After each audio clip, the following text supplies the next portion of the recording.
5:32, breaking right now. A DeKalb County business destroyed, gutted by fire overnight. Atlanta News First Don Shipman is live with the first alert breaking news tracker in Doraville. Don, we had some high winds that just fanned those flames overnight. What can you tell us?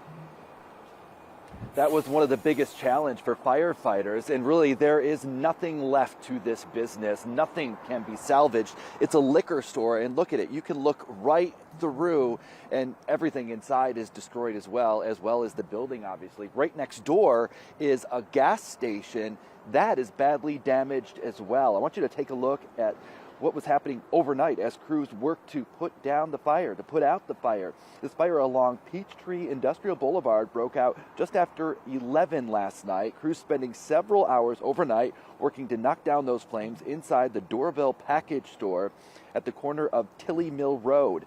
When firefighters first arrived, they reported flames shooting out of the building. And the big challenge, like Lana just mentioned, was the high winds. The battalion chief saying that their biggest concern was keeping the fire from spreading to other buildings, including that gas station. When we pulled up, we had heavy flames in a store that was moving into another business that was on fire. Extremely heavy flames. It was wind driven. We had really high winds that was pushing into another business.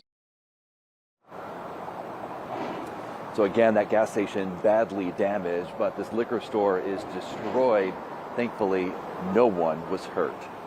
We're live here in Doraville. Don Shipman, Atlanta News First.